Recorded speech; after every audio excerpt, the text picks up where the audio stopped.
Qué bueno volverlos a ver ya después de un par de semanas de no tener contacto con la docencia. Pues hoy nos estamos reuniendo nuevamente para continuar con nuestro programa del curso y antes de ello yo quiero abordar algunos temas que creo que son importantes, principalmente en relación al primer examen parcial. Primero, decirles a ustedes pues que estoy muy contento, diría que estoy muy satisfecho con los resultados que obtuvieron la mayoría de ustedes. No diría que todos, porque efectivamente no todos tuvieron algunas buenas notas, pero sin embargo la mayoría pues obtuvieron notas arriba de 20 puntos, lo cual me permite a mí entender que han ido captando un poco lo que yo pretendo trasladarles a ustedes de conocimiento. El examen era un examen realmente no complicado, pero sí era necesario integrar normas del juicio anterior con los juicios actuales. Y lo que trataba de experimentar a través de ese examen era que ustedes vieran cómo se aplicaba por analogía las normas del juicio ordinario en el juicio oral, en el juicio sumario, en el juicio arbitral. Quiero comentarles que voy a dar lectura hoy a las preguntas de ese examen, principalmente porque recibí de una compañera de ustedes una solicitud de revisión. No sé si está aquí, ya está aquí mi leasing, Alexia Navas, no sé si ya está ella conectada. Justo acabo de entrar. Buenas tardes. Vaya, Milixi, ¿qué tal? ¿Cómo está? Buenas tardes. Bueno, pues Milixi me pidió una revisión del examen y yo se la voy a dar, por supuesto, porque tienen derecho a revisarla, pero le dije a ella que lo iba a hacer en forma pública para que no solo veamos los errores o los aciertos que ella realizó y los errores que yo pude haber cometido a la hora de evaluar su examen. Sí, es importante hacer algunas observaciones con todos ustedes para que tengan una idea de esta prueba y de los errores que fueron muy corrientes o muy comunes a la hora de que yo comencé a evaluarlo. Vean, nosotros estamos abordando distintas clases de procesos y este semestre hemos abordado el juicio oral, el juicio arbitral y el juicio sumario. El semestre anterior hablamos del juicio ordinario. Entonces, nosotros tenemos 4 procesos de conocimiento. Pero además de esos 4 procesos de conocimiento, cada uno de esos procesos de conocimiento, principalmente el oral y el sumario, tienen materias específicas que se tramitan en esa vía. Ustedes ya lo saben. El artículo 199 regula qué materias se tramitan en esa vía. El 229 también regula qué materias se tramitan en esa vía. Lo que encontré yo de muchísimos errores a la hora del examen era que yo preguntaba tal cosa, me decía un sumario. Bueno, pues que sumarios hay sumario de arrendamiento, hay sumario de interdicto, hay sumario de responsabilidad civil, hay sumario de rescisión, hay sumario de entrega de bien mueble. Entonces me decían sumario. Y realmente a la hora que nosotros hacemos ya en la práctica forense, presentamos un memorial y le decimos una demanda y le decimos al juez, por ejemplo, vengo a plantear un juicio sumario, si no le decimos que es un juicio sumario de desocupación o de cobro de rentas, el juez posiblemente nos pudiera rechazar la demanda. O el otro lado de la moneda, por ejemplo, preguntaba yo un interdicto y la respuesta es que promovería un interdicto. Si yo planteo ante un juez y digo, vengo a plantear un interdicto, el juez va a decir, bueno, pero ¿qué vía es? ¿Es un juicio oral, es un juicio ordinario, es un juicio sumario, es un juicio arbitral? No, solo un interdicto. Entonces, yo les decía en un principio de la clase, del semestre, perdón, de que era importante resaltar un sumario de tal cosa, un oral de tal cosa. ¿No? Entonces, muchísimos de ustedes cometieron esos errores. Pero bien, mi idea acá es, primero, atender la solicitud de mi leasing, Alexia, en relación a su prueba, y a la vez, pues, compartir con ustedes las respuestas por aquello que tengan algunas dudas y las podemos discutir, porque yo creo que eso es lo más importante para aprender. Nuestro examen era un examen de 30 preguntas, donde yo les pedí a ustedes que fueran muy concretos. La mayoría actuaron como yo se los recomendé, pero a algunos otros les gusta repetir, ¿verdad? Es así como una muletilla, pero lo hacen al escribir. Entonces, sí, entonces repiten otra vez lo que uno está preguntando. Pero bueno, el problema es que a veces no alcanza para el espacio para responder. Bien, la primera pregunta, en la variante que tenía Mirici, quiero aclarar que las preguntas las tenían todos, pero las preguntas, por supuesto, estaban desordenadas. Entonces, este examen que yo voy a resolver lo tuvieron todos ustedes. Y las respuestas que vamos a hacer acá, quiero que ustedes me ayuden a resolverla. El primer caso que aparece en esto dice, en un proceso de arbitraje promovido por su cliente, la señora María Eugenia Soto Aguirre, ¿qué recurso procede en contra de un laudo arbitral? ¿Alguien de ustedes se recuerda que me pueda decir qué recurso procede contra el laudo arbitral? Revisión, Lic. Revisión. Gracias, Freddy. Sí. Recuérdense, el recurso es recurrir. El único recurso en el arbitraje se llama revisión. Y yo expliqué en su oportunidad de que cuando venía la ley, el proyecto de ley de arbitraje le habían puesto nulidad y se lo cambiaron por revisión. Entonces, el recurso que procede es la revisión. Hay remedios, por ejemplo, aclarar el auto, interpretar el auto, corregir algún error ortográfico del auto, pero el recurso que procede es el recurso de revisión. Milici me puso ninguno porque sale del ámbito judicial.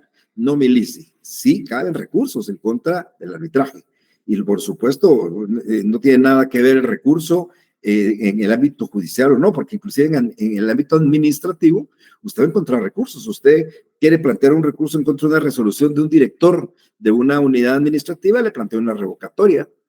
Y si usted quiere plantearle en contra de una entidad superior, un ministerio, un consejo municipal, una reposición. Entonces, es bien importante resaltar que los recursos son medios de impugnación, no solo en materia judicial. Entonces, eso está mal. Luego, el segundo caso es en un juicio ahora promovido por su cliente, la señora María Eugenia Soto Aguirre. Usted no se encuentra de acuerdo con la sentencia que omitió resolver sobre el asunto pretendido por ustedes. ¿Qué medio de impugnación interpondrían? Es una sentencia que omitió algo. ¿Alguien que me pueda ayudar? ¿Qué medio procesal cabe ahí? ¿Qué medio de impugnación? Recurso de ampliación, licenciado. Ok. Mi consejo es que no le hablemos de recurso, porque recuerden que no es un recurso la ampliación, sino simplemente la ampliación. Claro, si alguien me puso recurso de ampliación, no se le voy a poner mala, pero el recurso es el de un que se conoce de carácter devolutivo, el que se conoce de forma vertical, pero bien, Milici puso ampliación, lo cual está bien. Luego se pregunta, en un juicio sumario promovido en contra de su cliente, la señora María Eugenia Soto Aguirre, usted interpone una excepción previa de falta de personalidad. Indique cuál es el trámite de esta excepción. ¿Cuál es el trámite de una excepción previa?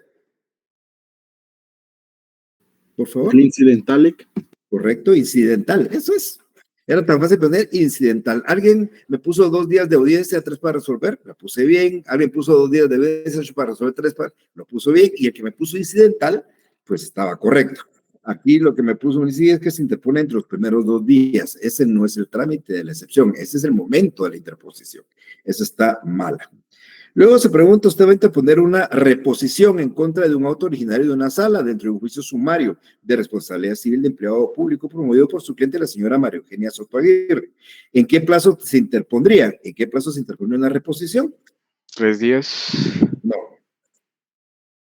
Perdón, Lee, 48 horas, perdón. Tampoco. ¿No? La reposición es igual que la, horas. que la revocatoria, son 24 horas para interponerla. Acá la tiene bien Milici, puso efectivamente 24 horas. Luego pregunto, dentro de un juicio oral de rendición de cuentas promovido por su cliente, usted promueve un incidente. ¿Por cuánto tiempo se da audiencia a la otra parte en este incidente? ¿Alguien me puede responder? 2 días. No son 2 días. Es un incidente dentro de un juicio oral. 24 horas, correcto. Este incidente cambia en el juicio oral, no es lo mismo que en cualquier incidente. Y Milici me puso 2 días, no, es un juicio oral, son 24 horas, esta la tiene mala también. Luego pusimos en su oficina comparece la señora María Eugenia Soto Aguirre indicándole que de palabra le dio un préstamo al señor Jorge Monzón García, la cantidad de 2,000 quetzales, los cuales debería haberle pagado hace más de un mes. En tal virtud solicita su servicio a efecto de obtener la condena y el respectivo pago de dicha cantidad de dinero. ¿Qué promoveríamos acá para obtener el pago de 2,000 quetzales que se adquirieron de palabra? Juicio de jactación. ¿De? Jactación. No, jactancia no es jactancia, no. ¿Un juicio de 2,000 quetzales? Juicio oral de ínfima cuantía, licenciado. Correcto, es un juicio oral de ínfima cuantía. Aquí me puso, me dice exactamente ínfima cuantía, la tiene bien. Luego, En su oficina comparece la señora María Eugenia Soto Aguirre, mencionando que la inquilina Juana María Mérida desocupó un bien que le arrendaba, habiendo dejado una deuda de 15,000 quetzales en concepto de servicio telefónico, por lo que desea que usted realice y lo que corresponde a efecto de obtener el pago de dicha deuda. ¿Qué promoverían? Un juicio sumario de arrendamiento de desocupación, Lic. Muy bien, gracias. Todo lo relativo a un arrendamiento, todo lo que provenga de un arrendamiento se va en un juicio sumario de arrendamiento. Correcto. Aquí me dice un juicio oral de menor cuantía, lo cual tiene malo. Luego dice, ¿qué requisito debe cumplir dentro de un juicio oral de alimentos para que el juez cite a la otra parte a prestar declaración de parte? ¿Ser emplazado, Lic? No. ¿La aplica? La aplica. El semestre anterior hablamos tanto de la declaración de parte. El requisito para llamar a una persona a prestar declaración es presentar la aplica. Entonces, esa pregunta se hizo casi en todos los exámenes del semestre anterior. Entonces, el requisito sine qua non para llamar a alguien a prestar declaración es presentar la aplica.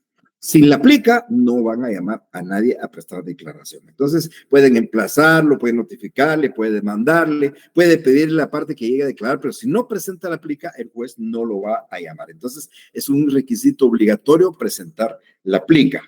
Acá me pusieron que exista un título para exigir alimentos. Cuando es cierto, está mal. Luego dice, usted va a promover un juicio ordinario en contra de su cliente, la señora... No, se promovió un juicio contra su cliente, la señora María Eugenia Soto Aguirre, y existe un acuerdo arbitral. ¿Qué defensa usted plantearía? Por supuesto, en el juicio ordinario. O sea, la pregunta es... Licenciado, ¿puede repetir el caso, por favor? Por supuesto. Déjeme ver, ya me perdí dónde estaba.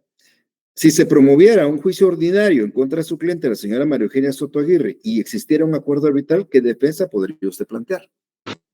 Una excepción previa de incompetencia, ¿no? Así es, Bresner, correcto, una excepción previa de incompetencia. Eso también lo mencioné. Yo les decía a ustedes, porque eso lo comenté así muy rápidamente, que cuando la ley de arbitraje estaba en el Código Procesal Civil, la excepción se llamaba excepción previa de compromiso, era una excepción más. Pero actualmente la ley de arbitraje dice que cuando exista un acuerdo arbitral y pese al acuerdo se promueve el juicio por la vía de los tribunales competentes, podemos plantear la excepción previa de incompetencia, correcto. Aquí me pusieron plantear una nulidad, lo cual no está bien. Sí, Brinda, por favor. Justo tenía duda de eso. O sea, ¿me podría explicar un poquito por qué la nulidad no encuadra aquí? Una nulidad de procedimiento, por ejemplo. Porque no se ha violado el procedimiento. No se violó el procedimiento. Usted planteó un juicio ordinario, el juez le dio trámite. La demanda cumple todos los requisitos, le dio trámite. Lo que el juez no sabe es que hay un acuerdo arbitral. Y usted va a plantear como defensa, la excepción de incompetencia. Para decirle, señor juez, usted no puede conocer, porque hay un proceso arbitral y debe conocer un tribunal arbitral. La nulidad no, porque no se ha violado ningún procedimiento, no se ha violado ninguna resolución. El juez, cuando usted le plantea un juicio ordinario, el juez no sabe que existe un acuerdo arbitral. Usted, como abogada de la demanda del juicio ordinario, le va a decir, señor juez, usted no puede conocer porque hay un acuerdo arbitral y hay que plantear la excepción de incompetencia. Okay, la nulidad procede cuando hay una violación en un procedimiento, pues se le da trámite a una demanda que no reúne requisitos, notifica de una manera ilegal, se dicta una resolución contraria a la ley, pero cuando se planteó la demanda ordinaria, nulidad, ¿por qué? Por nulidad porque le dio trámite el juez. Claro, si le dio trámite el juez porque está y no reunía los requisitos, cabe una nulidad. Si la notificación que se hizo de esa demanda está mal hecha, cabe una nulidad. Pero usted es el abogado de la parte que está demandada en un juicio ordinario, sabe que es un acuerdo arbitral y usted le plantea al juez la incompetencia. Gracias, Click, ya me quedó claro. Vaya, muy bien. Luego viene el juicio, en un juicio ordinario promovido en contra de su cliente, la señora María Eugenia Soto Aguirre. ¿En qué plazo se interpone un recurso de casación? 15 días, Lic. Gracias, 15 días, correcto, 15 días. El recurso extraordinario de casación se plantea en 15 días. Aquí la tienen bien, aquí la tienen buena. Usted requerimiento de su cliente, la señora María Eugenia Soto Aguirre, de promover una acción con el objeto de rescindir un contrato de compra-venta que su cliente cumplió y la parte demandada no ha cumplido. ¿Qué acción promovería? Una entrega de cosa que no sea dinero. La entrega del bien que no sea dinero, perdón. No. Un juicio sumario de rescisión de contrato legal. Correcto, gracias Freddy. Un juicio sumario de rescisión de contrato. Yo quiero rescindir un contrato que se cumplió por mi parte y no se cumplió por la otra parte. Es la forma de plantear una rescisión del contrato en juicio sumario. Aquí me pusieron, Milisi me puso plantear una excepción previa de falta de cumplimiento del plazo de la condición. Bueno, luego pregunto, a su oficina comparece la señora María Eugenia Soto Aguirre, manifestando que en terreno que linda con su propiedad se encuentra un árbol próximo a caer. Teme que el mismo ocasione daños a su vivienda y desea obtener una orden judicial para derribarlo. ¿Qué promovería? Un juicio sumario de obra peligrosa, licenciado. Un juicio sumario de interdicto de obra peligrosa. Mitzi me dijo un interdicto, pero no de obra peligrosa, sino apego o deslinde. Mi leasing, el apego de deslinde es cuando hay alteración de los linderos. La obra peligrosa es cuando una obra nueva o una obra, en este caso, un árbol peligroso, puede ocasionar daños a la persona que reclama. Entonces, ese es un juicio sumario, un interdicto, un juicio sumario de obra peligrosa, no de apeo y deslinde. El apeo y deslinde es para cuando hay alteración de linderos. Luego, usted pretende promover un arbitraje a requerimiento de su cliente, pero no a través de una institución. ¿Qué clase de arbitraje promovería? Ad hoc clic. Correcto, ad hoc. Es un arbitraje ad hoc. Correcto, aquí me pusieron arbitraje privado. Eso también está malo. Hay arbitraje ad hoc y arbitraje institucional. Ese es el que se excluye uno con el otro. Luego pregunté, ¿qué clase de arbitraje es aquel en que los árbitros resuelven conforme a su leal saber y entender? Equidad. Gracias, Merly. Arbitraje de equidad. Aquí de equidad suficiente. Aquí me pusieron arbitraje conforme a la sana crítica. También está mal la milicia. ¿Ok? Número 15. Indique un proceso en el cual la rebeldía significa aceptación o comprensión de hechos. Alimentos. Un juicio sumario de alimentos. Oral, Paulo, oral. Oral de alimentos, el oral de ínfima cuantía, el oral de jactancia y el oral de rendición de cuentas. Cualquiera de esos cuatro. Aquí me pusieron oral de ínfima cuantía. Se la puse buena a milicia. Cualquiera de esas cuatro era una respuesta favorable. Luego, dentro de un proceso sumario interdicto de apeo o deslinde promovido por su cliente, la señora María Eugenia Soto Aguirre, el juez violó el procedimiento de una diligencia de reconocimiento judicial. ¿Qué medio de impugnación promovería? Nulidad de fondo, licenciado. Aquí se me pusieron nulidad. Yo no pedí que fuera nulidad por vicio de procedimiento o nulidad por violación de ley. Con la nulidad que me era puesto era suficiente. Milicia me puso nulidad de forma, se la puse buena. ¿Qué medio de impugnación procedería en contra de un auto que resuelve una excepción previa dentro de un juicio oral de menor cuantía promovido por su cliente, la señora María Eugenia Soto Aguirre, si el mismo contiene términos ambiguos? De aclaración. Aclaración. Aclaración, correcto, muy bien, aclaración. Aquí la tienen bien también. La notificación, le notifican una demanda en un juicio sumario interdicto de despojo promovido por su cliente María Eugenia Soto Aguirre. ¿Dentro de qué plazo debe interponerse una excepción previa preclusiva? 2 días. 2 días, correcto, muchas gracias. Aquí también pusieron 2 días. Juicio oral de alimentos promovido por su cliente, la señora María Eugenia Soto Aguirre, se señalará una tercera audiencia. ¿En qué plazo después de la segunda se debe señalar la audiencia? 10 días. 10 días, Lic. 10 días, aquí también está bien, muy bien.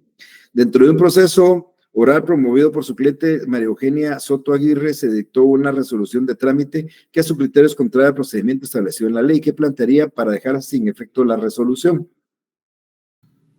Nulidad.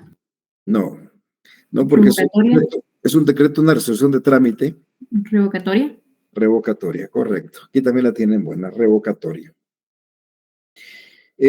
Aquí hay una pregunta, aquí fui muy estricto en preguntarla, dice, los señores Carlos López y Francisco García Reyes constituyeron mediante escritura pública número 45, autorizada por el notario fulano de tal, la entidad denominada Hombres de Paz, o sea, anónima. Dentro de una de las cláusulas de escrituras de constitución se redactó un acuerdo por la cual ambos socios acordaron como un medio alternativo para la solución de conflictos que se resolviera conforme a derecho, excluyendo la controversia de la jurisdicción del órgano judicial. ¿Qué promoverían? ¿Un juicio oral de división de la cosa común? No. ¿Arbitraje? Un arbitraje, ¿pero qué arbitraje? De derecho. Resolver conforme a derecho. ¿Por una institución, licenciado, un arbitraje de institución? No. ¿Cuál es el arbitraje De que derecho. se resuelve conforme a derecho? Un arbitraje de derecho, Lick. ¿Perdón? Arbitraje de derecho, correcto. Por eso le puse ahí, resolver conforme a derecho. Era un arbitraje de derecho. Aquí pusieron solo arbitraje. Esto no está bien. En un juicio oral de alimentos promovido por su cliente, usted va a interponer una excepción previa. ¿En qué momento procesal se presenta una excepción previa en un juicio oral? La contestación de la demanda, Lick. Correcto, muchas gracias. Aquí me puso Milici, en la contestación, en la demanda o en su contestación. No, es en una o en otra, pero aquí es en la contestación. No está bien. Usted promueve un juicio sumario de entrega de bien mueble, requerimiento de su cliente, la señora María Eugenia Soto Aguirre. ¿Por cuánto tiempo se habrá aprobado este proceso? ¿Un sumario? 15 días. 15 días, gracias. Usted dentro de un juicio sumario interdicto, aquí está buena también, en un juicio sumario interdicto de hora peligrosa, promovido por su cliente, la señora fulana de tal, pretende probar los hechos con un medio de prueba directo. ¿Qué medio de prueba propondría? Reconocimiento judicial. Correcto, reconocimiento judicial. En un proceso de arbitraje promovido por su cliente, la señora María Eugenia Soto Aguirre, cuya cuantía es de 40,000 quetzales, conteste, si no hay acuerdo, ¿cuántos árbitros forman el tribunal arbitral? 3. Eso. No, 13 si es más. Uno en ese caso. Porque Uno, licenciado. Es uno. Es uno. Menos de 50,000 es 1, más de 50,000 son 3. Aquí me pusieron 3 y era 1. Está mal. Dentro de un proceso sumario de rescisión de contrato promovido por su cliente, la señora María Eugenia Soto Aguirre, ¿usted no se encuentra de acuerdo con la sentencia? ¿Dentro de qué plazo interpone un recurso de apelación?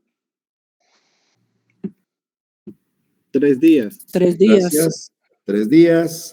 Siguiente pregunta, usted promueve un juicio oral de jactancia a solicitud de su cliente, la señora María Eugenia Soto Aguirre. ¿En qué plazo debe señalarse si es necesaria una segunda audiencia? 15 días. Gracias, 15 días.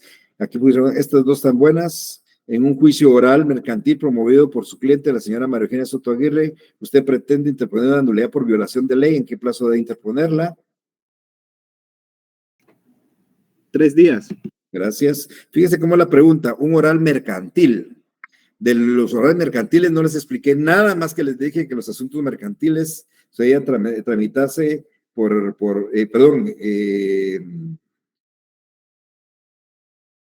estaba la pregunta? Sí, deben de tramitarse por esa vía. Y los 3 días, la nulidad va a ser 3 días en cualquier proceso.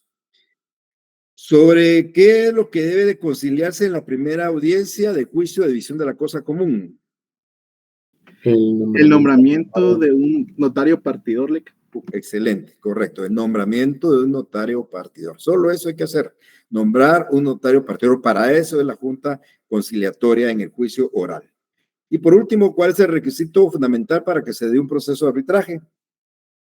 Que existe un acuerdo común entre las partes. Sí. Me pusieron que exista un acuerdo, algunos un acuerdo común, que exista un convenio, te las puse buenas. Y en el caso de Milici puse un acuerdo arbitral, por supuesto está bueno.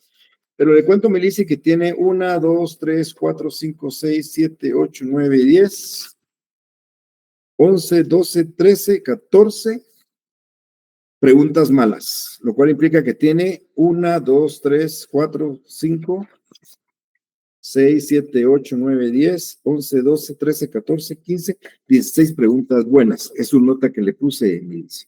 ¿No se tiene alguna duda, Milici, o alguien más que quiera opinar? Solo una duda con la tercera pregunta, no la logré escuchar.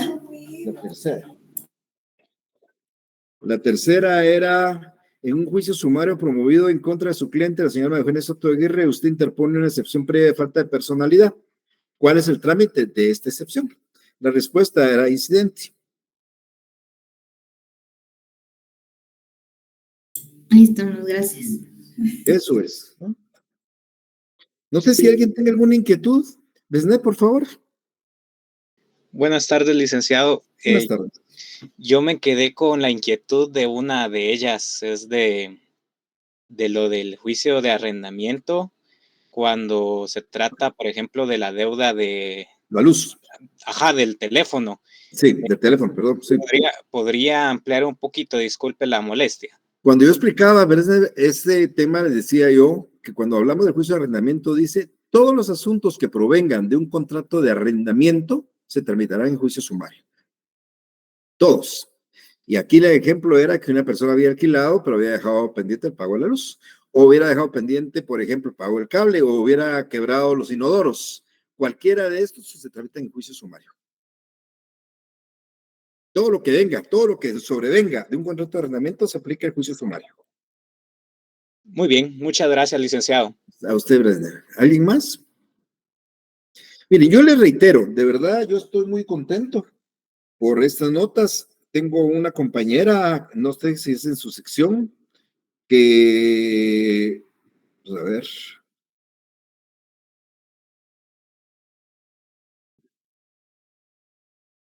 que obtuvo un excelente resultado, no sé, si aquí está Yesenia. Sí está Yesenia. Sí, licenciado, feliz tarde. Ah, bueno, pues yo la felicito. No me recuerdo, ¿usted fue la que sacó 30 o 29? No me recuerdo. 29. Ah, bueno, sí, en la otra sección hubo una compañera que sacó 30. Pues la felicito, La felicito porque hace rato que no tenía notas así. Y yo, como le digo, estoy muy contento porque la mayoría de ustedes obtuvieron una buena nota y eso implica de que estamos manejando esos conceptos. Vamos a entrar a abordar ahora el juicio de ejecución.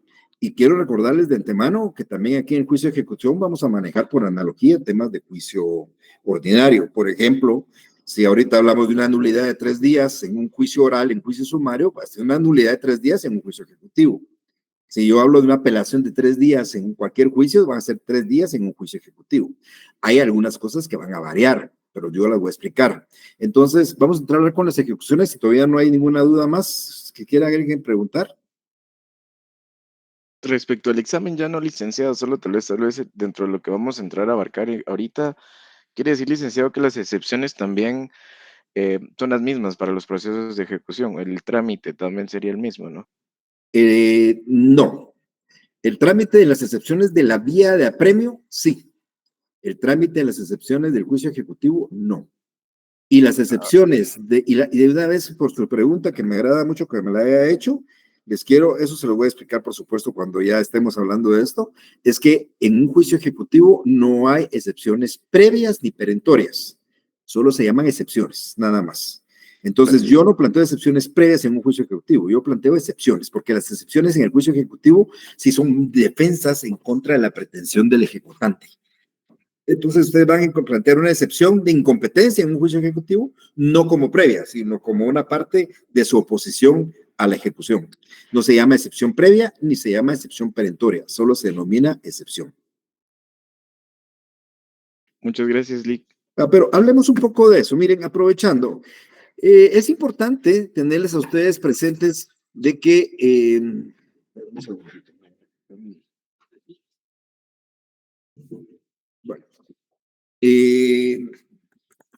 cuando nosotros hablamos de ejecución, estamos hablando de cumplimiento. Ejecutar no es ni más ni menos que un sinónimo de cumplimiento. Entonces, ¿dónde uno debe de cumplir? Debe cumplir de aquello que se obliga a cumplir. Entonces, el tema de las ejecuciones deviene de una obligación. Yo les voy a recordar a ustedes que es una obligación. No es ni más ni menos que una relación jurídica que existe entre dos personas, una de las cuales es acreedora de la otra. Entonces, la obligación consiste en esa relación jurídica de dos personas, una acreedora y otra deudora, donde la acreedora puede constreñir al deudor a un dar, hacer o un no hacer. Esos temas que estoy explicando ahorita son temas que ustedes ya conocen. Entonces, dentro de una obligación puede existir un dar, un hacer o un no hacer. Las obligaciones tienen distintas fuentes. ¿Alguien de ustedes se puede recordar cuáles son las fuentes de las obligaciones? Real, recuerdo que es una licenciada, si no estoy mal. Bueno, en su código civil, en el libro quinto, aparecen obligaciones provenientes del contrato, obligaciones provenientes de hechos y actos lícitos sin convenio y obligaciones provenientes de hechos y actos ilícitos. Entonces, yo puedo adquirir una obligación cuando yo hago un contrato, un préstamo, por ejemplo. Yo me comprometo a pagar una cantidad de dinero, o me comprometo a entregar un vehículo, o me comprometo a hacer una obra, o me comprometo a no hacer algo. Entonces, eso sale de un contrato. También hay obligaciones que provienen de actos unilaterales. La promesa de recompensa, la oferta al público, son obligaciones que provienen de hechos unilaterales. Son sin convenio. Cuando yo ofrezco una promesa, ofrezco entregar un vehículo por un sorteo, no hay un acuerdo previo con la otra parte, sino es una declaración unilateral. Y también vienen obligaciones provenientes de hechos ilícitos. Sucede que yo destruyo un vehículo y un juez me condena a reparar los daños y me condena y me implica una sanción. Entonces, las obligaciones deben de cumplirse y por eso se habla de ejecutarse. Cuando usted, amiga y amigo que me escucha, ejecuta una obligación es porque cumple una obligación. ¿Cómo se ejecuta una obligación de dar dinero? Dando el dinero. ¿Cómo se ejecuta una obligación de hacer una casa? Haciendo la casa. ¿Cómo se ejecuta una obligación de entregar una computadora? Entregando la computadora. ¿Cómo se ejecuta una obligación, por ejemplo, de no revelar un secreto? No revelándolo. Entonces, eso es las ejecuciones y normalmente las ejecuciones se cumplen voluntariamente. O sea, lo normal es que nosotros encontremos ejecuciones y obligaciones que se cumplen. Eso es lo normal. Ahora, ¿qué sucede cuando las obligaciones no se cumplen? Entonces, cuando las obligaciones no se cumplen, nosotros tenemos que exigir el cumplimiento forzoso de la obligación. Pero voy a regresar a lo que hablaba en principio. Si yo tengo un contrato de mutuo, un préstamo, ustedes me prestaron a mí 10,000 quetzales y ustedes me lo dieron y yo me comprometo a entregar esos 10,000 quetzales a más tardar el 9 de septiembre. Hoy es 10. Ustedes cuentan con un documento fehaciente donde yo me comprometí a devolverles ese dinero y no se los devolví. Por consiguiente, ustedes podrían exigir su cumplimiento forzoso. Insisto, lo normal es que yo voluntariamente les pague, pero lo normal es que ustedes me exijan forzosamente su cumplimiento. Puede suceder que en una sentencia dictada en un juicio ordinario, donde alguien colisionó un vehículo y ocasionó daños por 100,000 quetzales, el juez condene a pagar esos 100,000 quetzales. O en un juicio oral de alimentos, el juez fije una pensión alimenticia de 1,000 quetzales mensuales que no se han pagado durante 12 meses.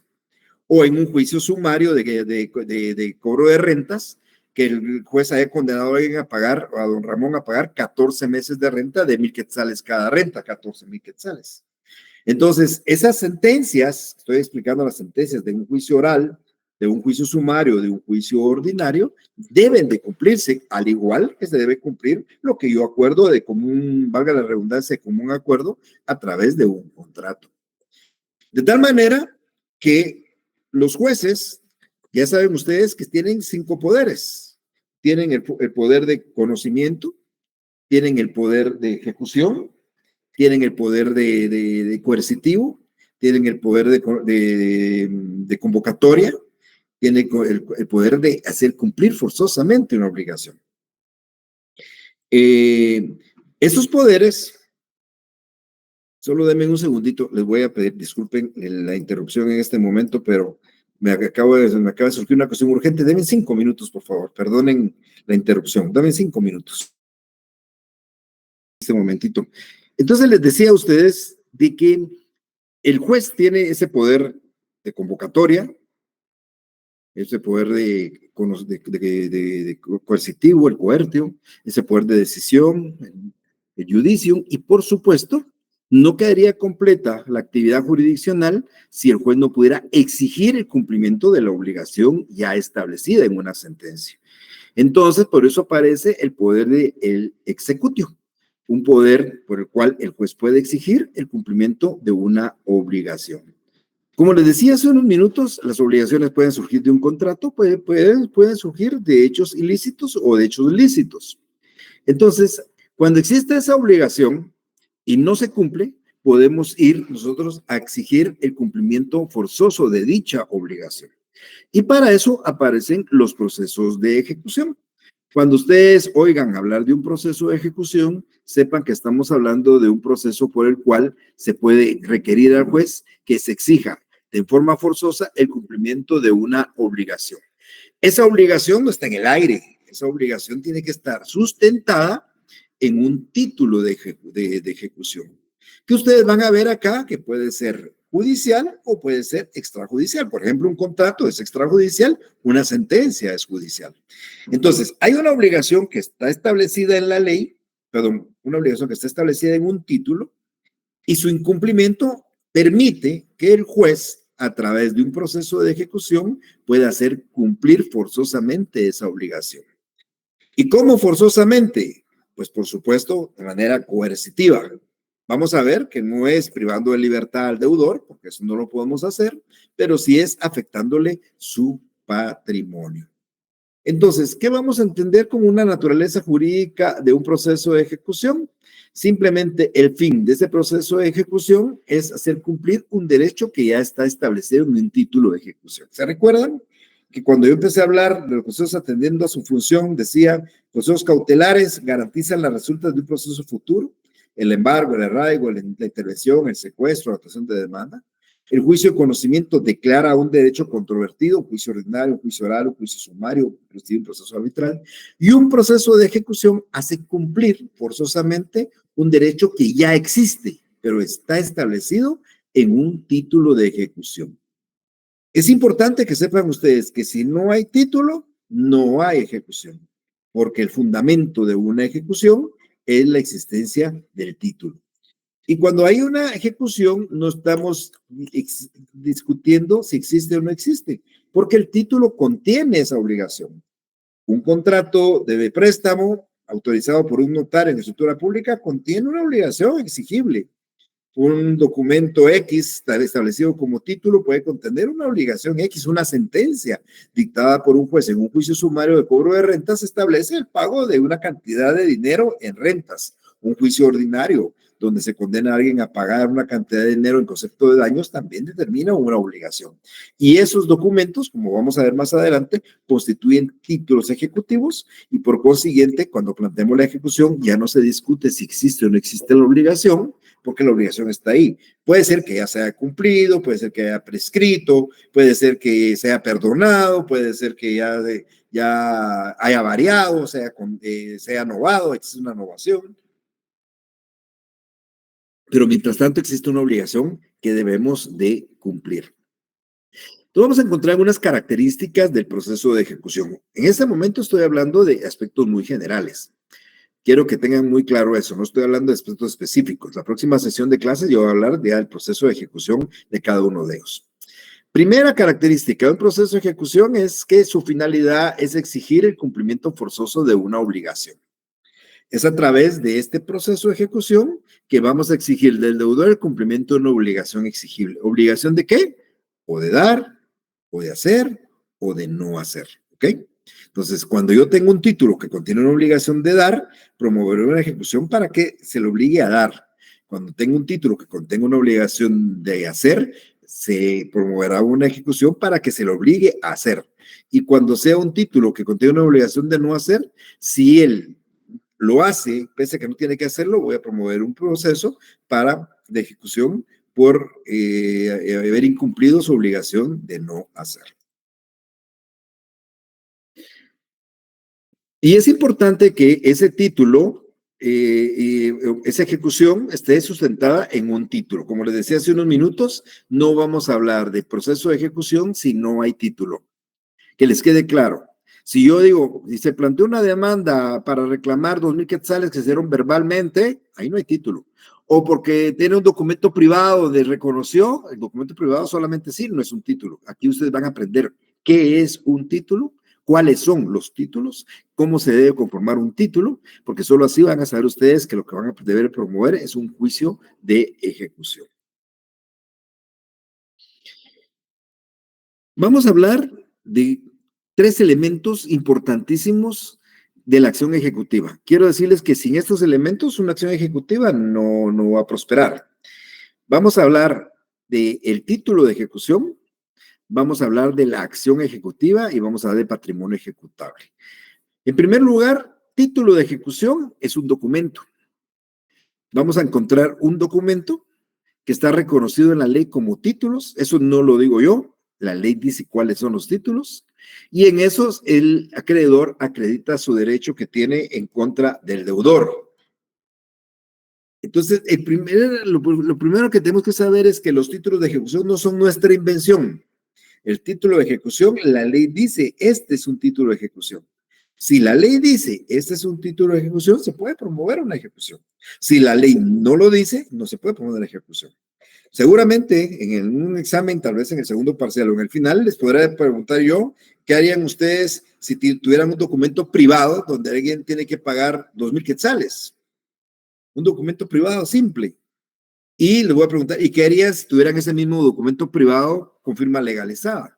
Pues es distinto una cosa a otra. Si el documento es simplemente un documento privado sin firmas, sin nada, tengo que promover un juicio oral y como es de 2,000 quetzales, de ínfima cuantía, para que en una sentencia condenen, pero tengo una prueba, pero es un documento privado.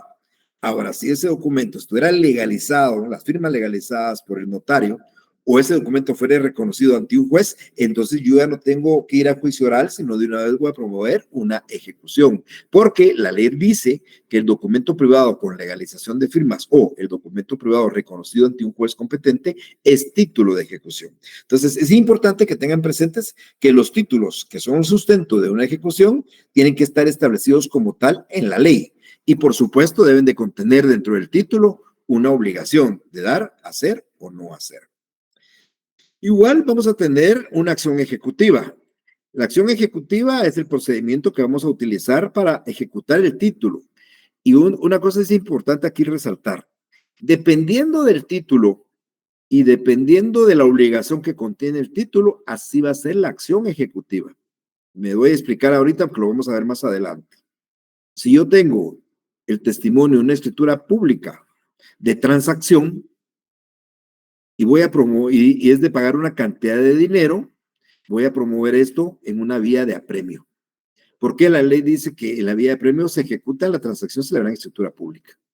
Pero si tengo un contrato, una transacción, por ejemplo, celebrada en un documento privado con legalización de firmas, me tengo que promover una acción ejecutiva y no vía de apremio. Porque la ley dice que en el juicio ejecutivo se promueven los documentos privados con legalización de firma. Y si yo tuviera un documento privado con legalización de firmas que contenga la obligación de entregar un carro, ya no voy a promover ni vía de apremio ni un juicio ejecutivo. Voy a plantear una ejecución especial de dar. Entonces, dependiendo de qué título tenga, dependiendo qué obligación contiene el título, así será la acción ejecutiva que vamos a plantear. Hay acción ejecutiva vía de apremio, hay juicio ejecutivo, hay ejecución especial de dar, ejecución especial de hacer, ejecución especial por quebrantamiento de no hacer y ejecución de escriturar. Pero eso lo vamos a ir viendo más adelante. Entonces es importante la existencia de un título y la existencia de una acción ejecutiva. Este último punto es importante. Yo cuento una historia que les quiero contar que no es real, pero la cuento así como para que todos tengan más o menos que la crean. Les contaba yo a mis compañeros alguna vez o a los alumnos alguna vez en clase que cuando nosotros acabamos de graduarnos había un compañero de nosotros que le hablaron para llevar una ejecución vía de apremio, por 5 millones de quetzales. Solo ustedes imagínense que en una ejecución ustedes más o menos aproximadamente cobran el 15% de honorarios. Imagínense ustedes una ejecución de 5 millones de quetzales, estamos hablando de 150, 300, 600, 750 mil quetzales de honorarios, aproximadamente. Imagínense, acabándonos de graduar, un compañero le ofrecen una ejecución, es vía de premio porque el título es un título de vía de premio que contiene una obligación de pagar 5 millones y ya es exigible, y el compañero se emociona, y se emociona de tal manera que el día en la noche llega a la casa con su esposa, le cuenta que tiene un proceso donde va a ganar mucho, estoy hablando de hace 40 años de eso, y entonces el compañero le dice a la esposa, y mira, y ahorita te invito a cenar, le invitó al mejor restaurante de Guatemala en ese momento, y mañana vas a ir a buscar un terrenito, no, un terrenito, a lo mejor un townhouse ahí en Carretera El Salvador y vas a comprarte tu carro japonés, último modelo. Porque él pues ya estaba haciendo chinchilete los honorarios de su juicio, pues como decimos comúnmente, ya estaba vendiendo la piel del venado sin haberlo casado, y él estaba muy contento. Se puso a estudiar el caso, efectivamente encontró que había un título de ejecución para ejecutarse en la vía de premio. El título tenía una obligación de pagar 5 millones de quetzales, que la obligación ya era exigible y que la vía que tenía que utilizar era la vía de apremio. Lo que no había reparado él es que no había patrimonio ejecutable. Es decir, cuando habló con el cliente le dijo, mire, y este deudor tiene bienes que se le puedan embargar, el acreedor le dijo, ay no, licenciado, si este pobre muerto de hambre no tiene de dónde caer muerto. Y entonces ahí se derrumba el proceso de ejecución.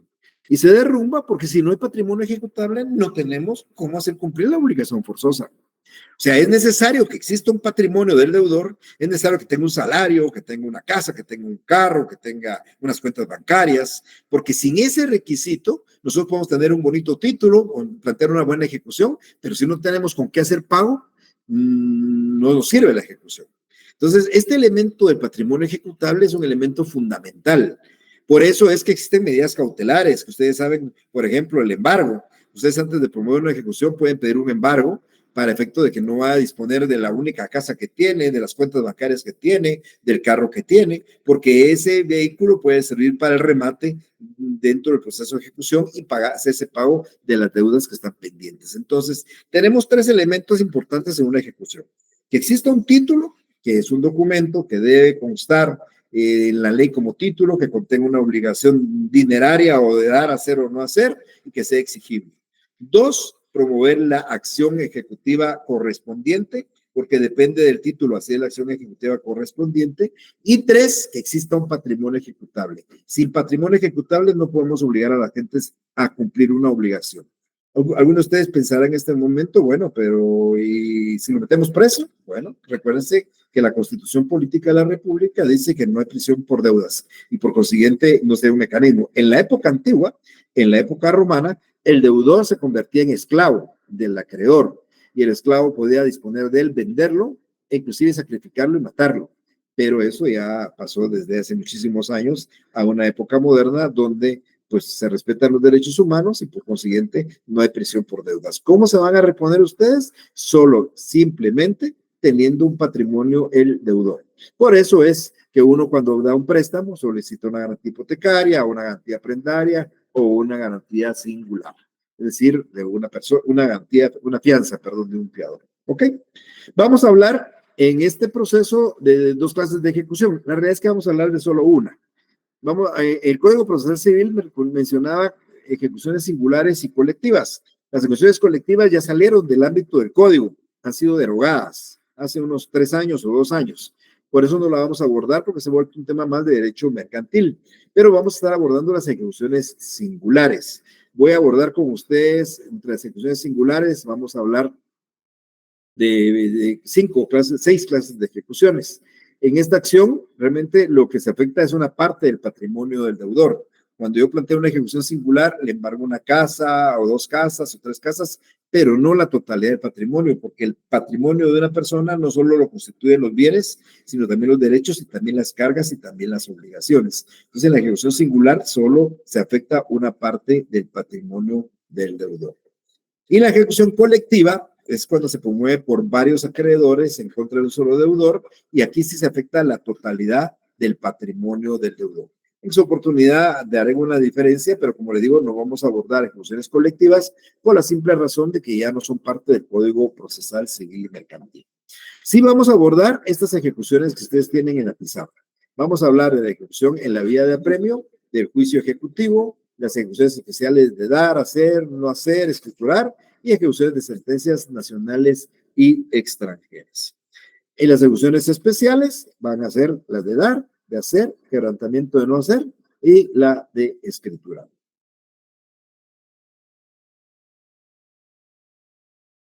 Y estas ejecuciones colectivas, que era el concurso voluntario de acreedores y el concurso necesario de acreedores, es un tema que ya está siendo abordado por una ley del año 22, del año hace 2 años, que se llama la Ley de Insolvencia. Ahí ustedes van a encontrar estas ejecuciones colectivas que fueron excluidas, fueron derogadas del Código Procesal Civil para introducirlas en esta nueva Ley de Insolvencia, que es para que las personas ya no entren en la fase de quiebra, como se entraba anteriormente, sino en la fase de insolvencia y se puedan recuperar. Bueno, ¿alguien más alguien que quiera preguntar? Porque aquí con esto terminamos este punto, que es una parte introductoria. El día jueves voy a estar hablando ya de la ejecución vía de apremio y de ahí la otra semana estaremos hablando de juicio ejecutivo y la semana subsiguiente estaremos hablando de las ejecuciones especiales.